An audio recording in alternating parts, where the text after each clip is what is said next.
Hello, everyone, and welcome to today's webinar, Empowering Students to Succeed in the Cybersecurity Job Market, How Experiential Learning Improves Learner Performance. My name is Kaylee Allen with CloudRange. We're all really excited to be here and to have everyone joining us today. We have a really great webinar planned for you, hosted by Mike Killian, Director of Strategic Accounts at CloudRange. With over 25 years of experience leading enterprise initiatives at HP, Splunk, and others, Mike Killian is an expert in the cybersecurity industry.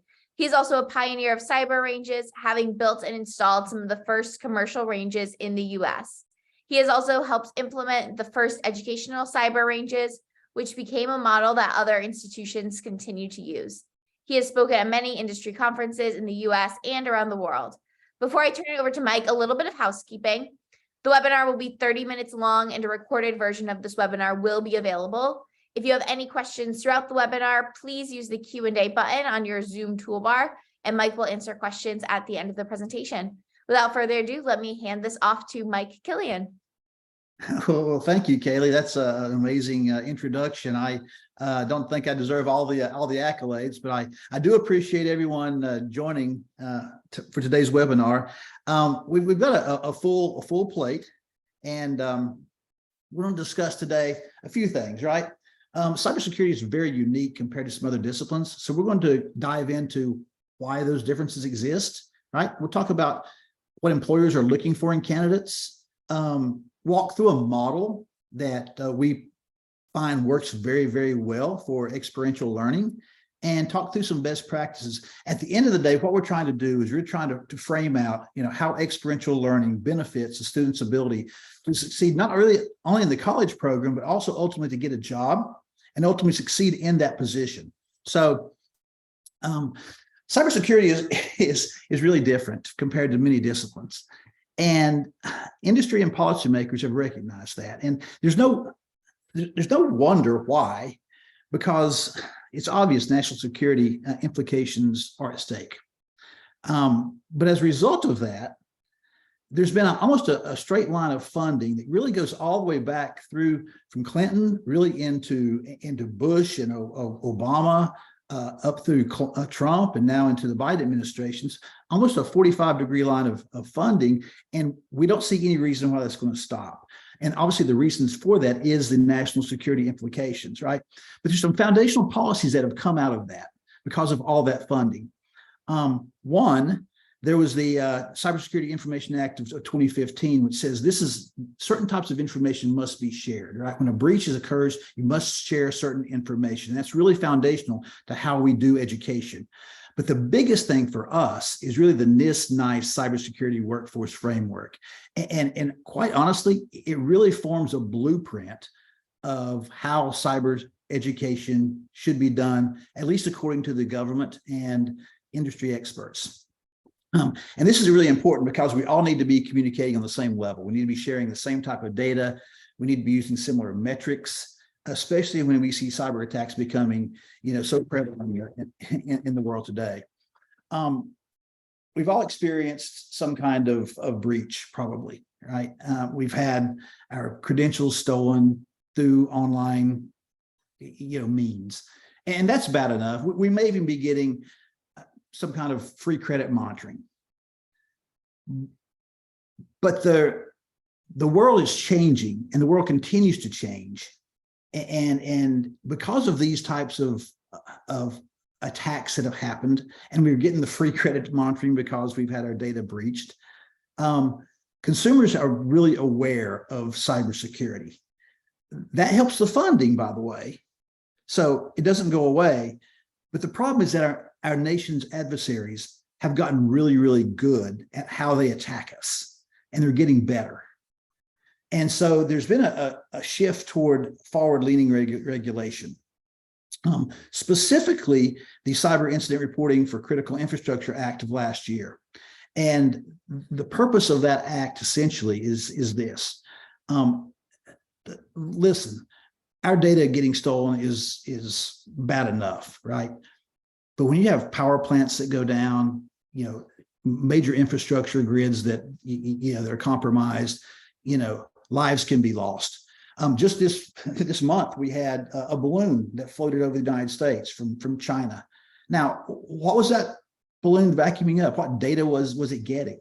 We don't know, but we do know that our adversaries have gotten really, really good. And that becomes really important then for us to make sure that we're educating and growing our student population to fill the open jobs that are out there. Speaking of which, there's at least 3.5 million open cybersecurity jobs in the marketplace today. I've seen studies that say it's upward of 4.2 for one study. So we'll be conservative and say 3.5 million. The problem here is that 2/3 of organizations in a poll last year from Fortinet said that those shortages create cybersecurity risk for their organizations, and those risks have to be filled. There's huge gaps there.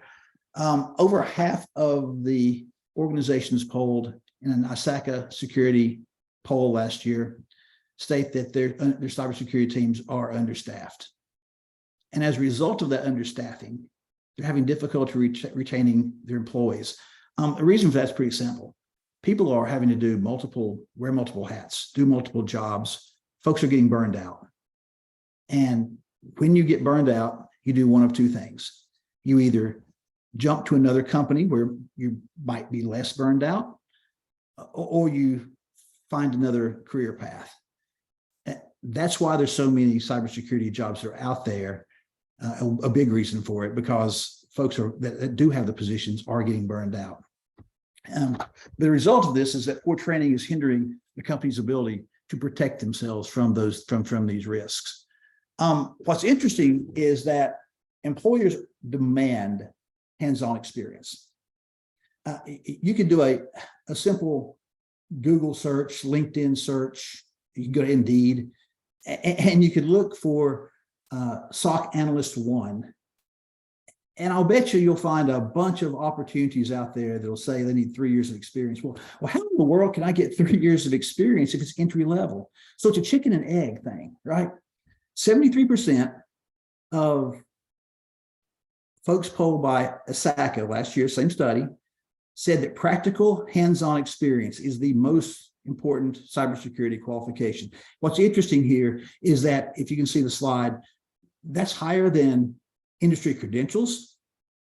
That's higher than the degree. And obviously those are really, really important, but practical hands-on experience is the biggest consideration that employers have. So job candidates have to have the right credentials, but they can't get the experience. So organizations are hedging against that lack of experience. And how are they doing that? Well, first off, they can't find the right people with the right experience, so the jobs go unfilled. So they go back to their human resources department and they say, listen, folks, we can't find anybody. What can we do to, hedge? So they're pushing down a little bit and saying that security certification will be acceptable. Well, there's an implication here. The implication is that if colleges and universities could provide a means to give students that experience, then the hiring managers would find the right candidates, and there would be less emphasis on these particular industry certifications. Those are really important, but they're not what employers really want. And so education must bridge that gap. Education simply must come and fill that need and provide experiential learning to align with the needs of employers. And so what are we doing today? How are we solving for this today? Well, listen, everyone is doing a fantastic job of pumping out degree students, right? There's degrees, there's concentration, there's certificate programs out there. We're all doing a fantastic job of that. Many organizations, many colleges and universities are taking the coursework and they're starting to map those into certain industry certifications like CISSP, Security Plus, Network Plus, things like that. And those are really, really important. Employers want those. But there's a third leg to the stool. And that third leg of the stool, like we mentioned, is experience. So how we address experience, traditionally? Well, really two ways: apprenticeships and internships. And with both of those models, while they do a fantastic job of giving the students the experience that they need to be successful, it's very hard for those to scale. It requires individuals from both the employer side and the college or university to work together and get those apprenticeships or those internships. And they come few and far between because they're regional. You have to align with your partner businesses to get those apprenticeships and those internships out there. And it's very unlikely that a SOC team is going to put an intern to be the last line of defense in a cyber attack. So because they think they can't scale, there has to be a better way. And what we found works very well is to use a cyber range. It's scalable. It gives the same experience that the employers need, and it can be adapted to meet the curriculum.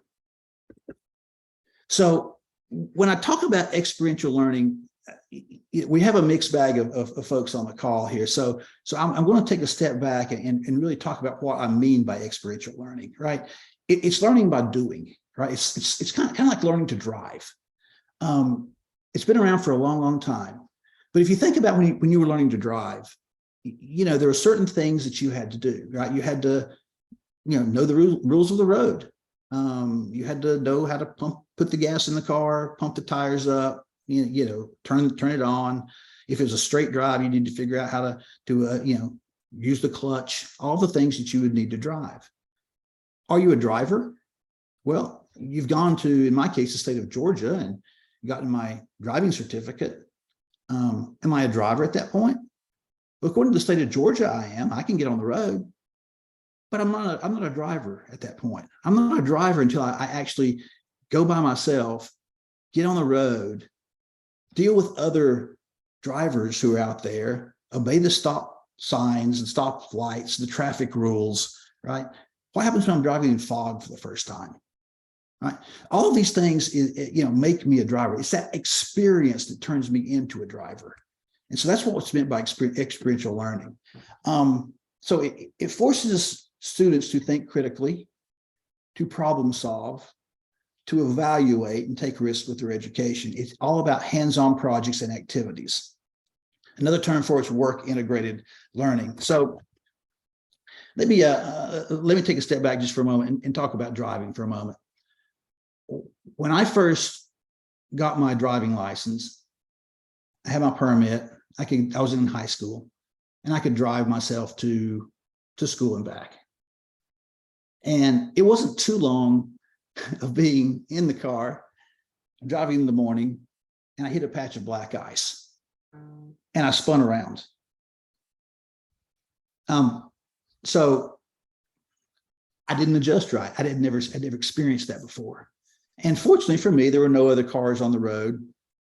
I spun off the road, went into a ditch, no harm, no foul, everything's fine. But I learned from that. Fast forward a few years actually, and I'm down that same stretch of road. I hit a similar patch of ice, but instead of spinning around, I corrected myself. That muscle memory had been built, and I was able to right the ship and continue on down my path, right? So the point is, experiential learning gives you the ability to retain what you've done. It's that piece that you can retain up to 90% of the experience that you've got. It's incredibly powerful. And there's three pieces to this, right?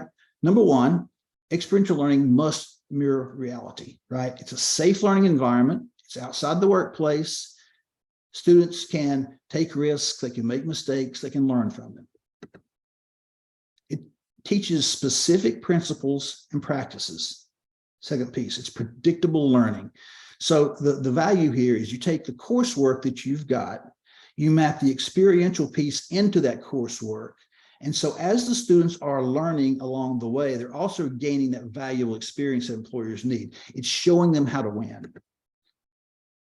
Third thing, and possibly the biggest thing, is it requires incredibly deep involvement. It has to be hands-on. It has to be fully immersive. Students have to be fully engaged because those problem-solving skills and those critical thinking skills have to be used, right? It creates that memorable learning experience.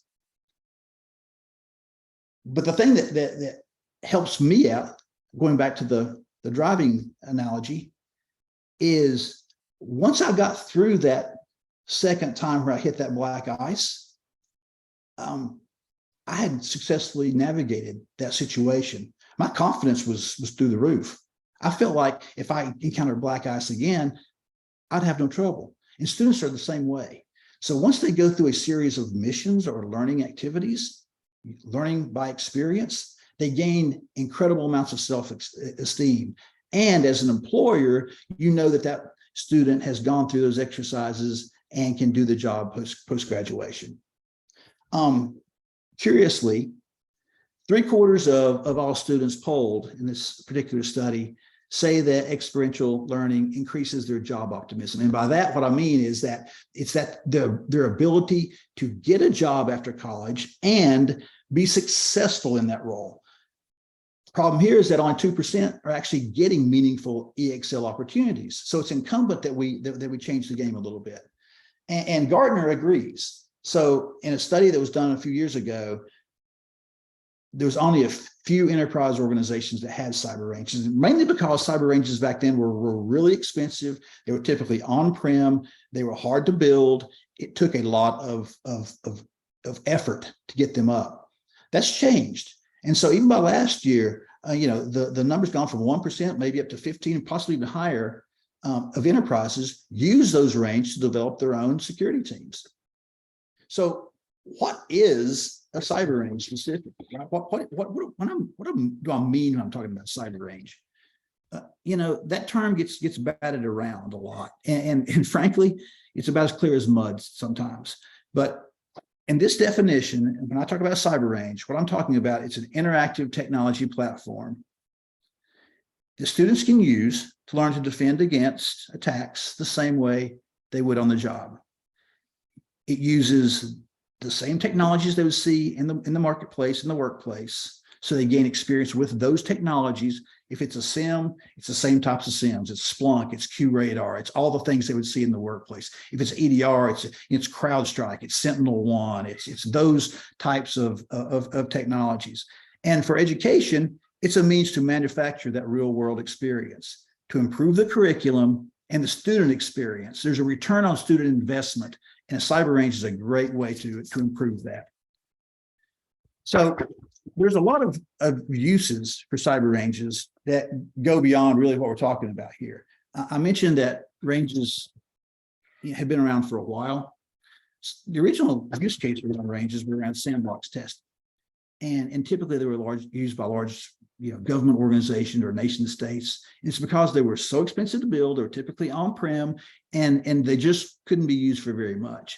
But today, that doesn't have to be the case. So today we use ranges for these live team exercises, blue team training, red teaming, pen testing, really cool ways to use capture the flag exercises. You can do camps and all kinds of different activities that allow that range to be utilized in a way that not only benefits the student, but also benefits the university or college, because it brings attention to the college for those capabilities, right? So there's a bunch of benefits in addition to, right?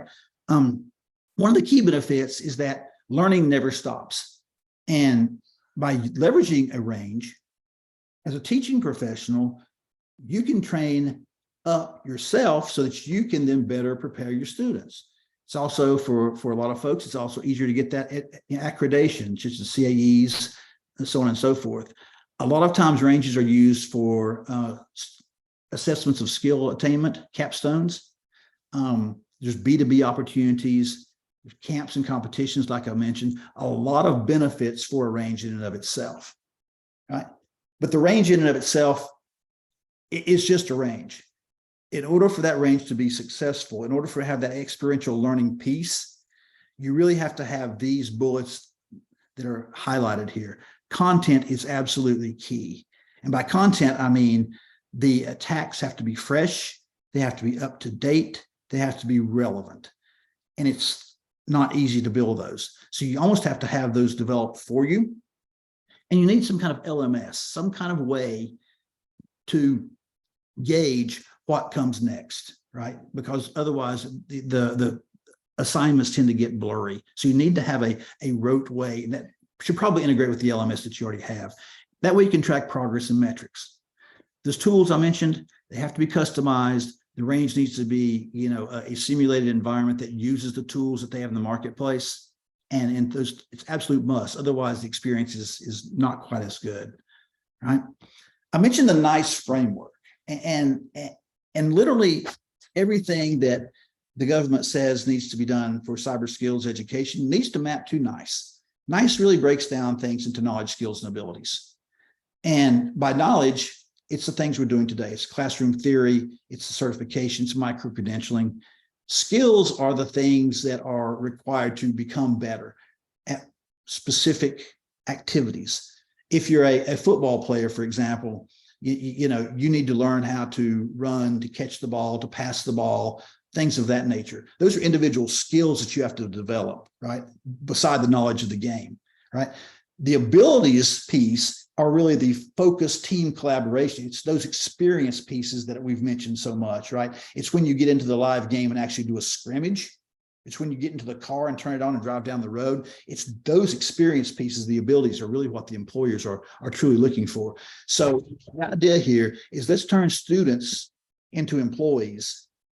And if you're an employee, let's turn you into a team. Let's make you a better team. The approach we've taken at Cloud Range is simply that. This line that you see drawn here lends itself all along the way to that circle at the end, where everyone, no matter how old you are, continues to be educated, right? Education doesn't stop. Same with cybersecurity, right? So as you're training as an individual, you're also training as a team, right? You're then upskilling yourself. You're learning new attack mechanisms. New attacks are coming at you. You're figuring out better ways to do that. And so it's a constant cycle of maintenance, advance, upskilling, training, a constant iteration of that. But everything leads up to that. And that's what we have found works very, very well in an education arena. Fill in the gaps. Get your students to the point where they're able to have the knowledge and the skills, and then get the abilities piece covered through that experiential learning. The skills piece I've mentioned a couple of times has to be done through a series of labs. At least that's how we advocate doing it. Those labs are individual components that map into the course curriculum. And again, I'm trying to paint the model here that we find work very well for cyber education programs. So you've got your core curriculum, right? Various classes. There's various labs that map to certain industry certs or skill packs.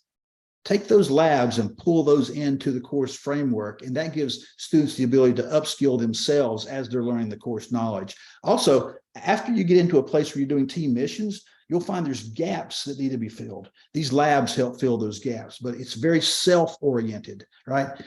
And then it leads to the team simulation events, right? Immersive range environment, live attack simulations. This is where the blue team exercises take place. This is where the red team versus blue team type of races take place, capture the flag exercises. You can pull executives in and do kind of tabletop exercises with the range involved. A lot of different things to do here. But this is the network. This is the real world environment that forms the basis for that experience that's so required. One of the things that we find students lack sometimes is confidence in their program. It's very important that they understand what their path is. And listen, a lot of times people got into cybersecurity because they thought, gosh, I've seen a movie on television, I want to be a pen tester. Well, maybe that's not what they should be doing. Maybe they're better at being a blue team defender. So we took the approach of building out some aptitude assessments based on their cognitive abilities, kind of like a Myers-Briggs. And it maps students into 4 cyber quadrants: offensive, defensive, forensics and analysis, and design development. It kind of gives them the pathway for them to navigate. And that in and of itself will give them opportunities to build confidence so they can understand what path they are best at. So as they're going through the degree program, they're doing the things to get them ultimately into a successful role. Similarly, organizations want to make sure that the people that they're hiring can do the job. So one of the things we've thought about doing and have done successfully is pull in a set of requirements that a particular employer may have.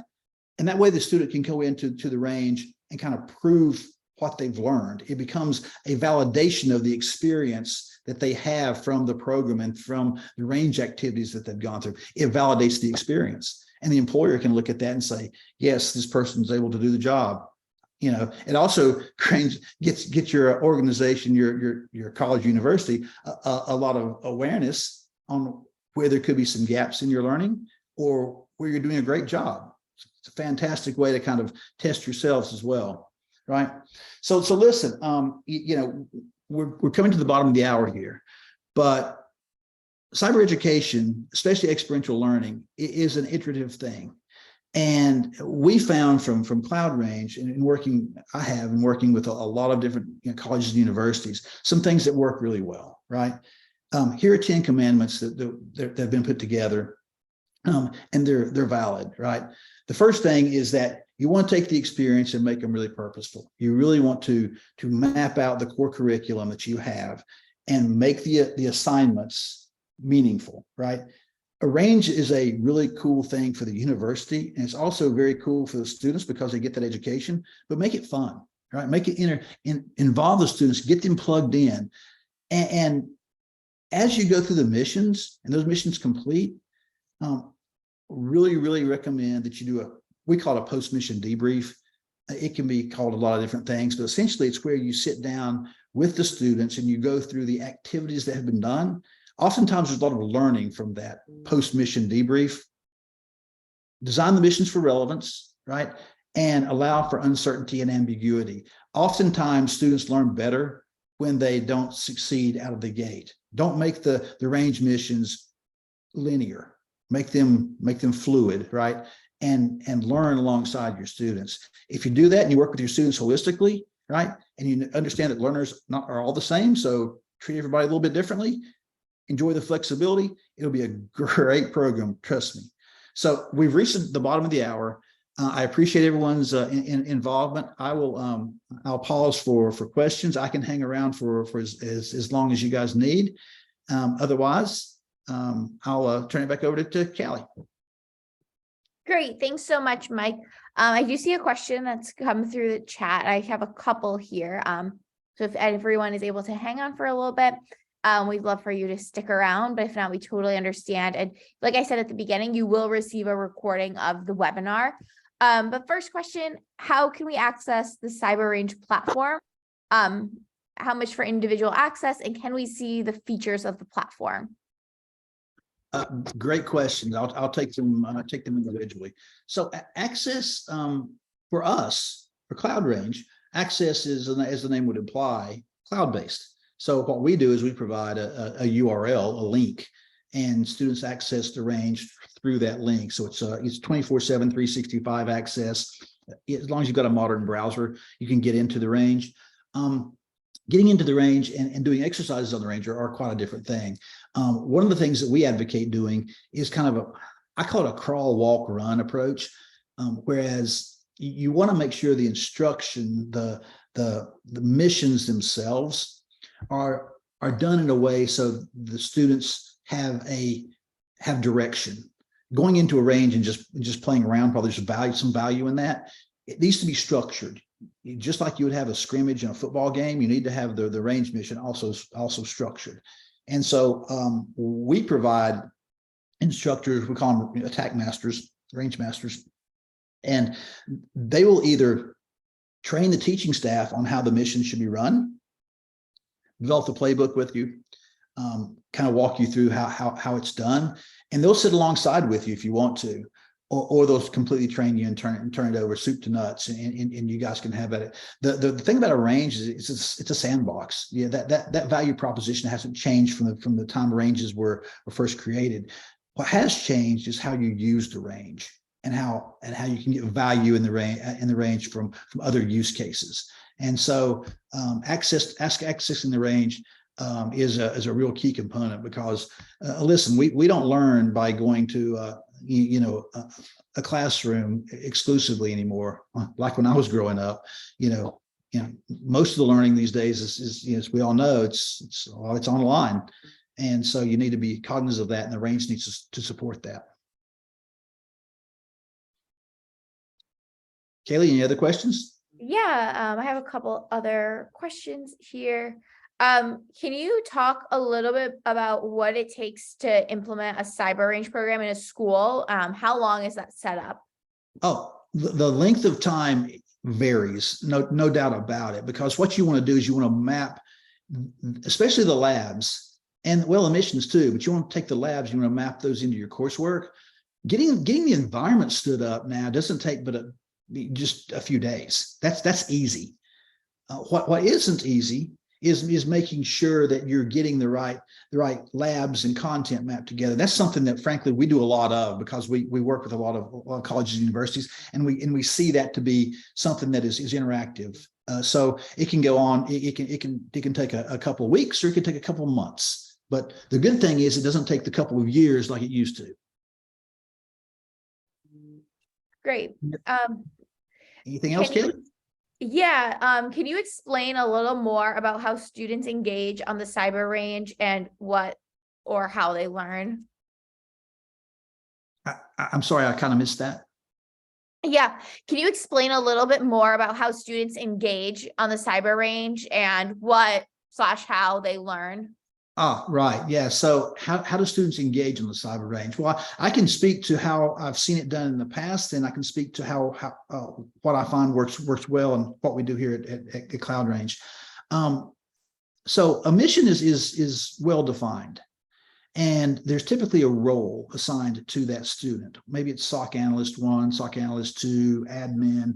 The student knows what role he or she are going to have before they go into the environment.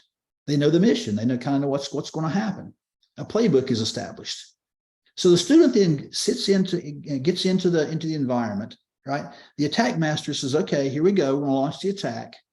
The attack is launched, and then the student then interactively works in the role that they're assigned. And by doing so, it's just like you're driving in a car, right? You're figuring out all the things necessary to get down the road. That student is doing the exact same thing, and all those actions are being captured. So the student can learn interactively as they're going along, but they can also learn post haste or afterward, rather. Hope that answered the question, Kaylee. Anything else? Great. Well, I think that's it. We'll wrap it up. Thank you all so much for attending today. If you have any other questions, including about specifics for your organization, price, etc., you can email Mike. His email is right here on the slide, and he would love to chat with you further. But thank you all so much for joining us again today. You will receive a recording of this in your email, and I hope that you got something out of this.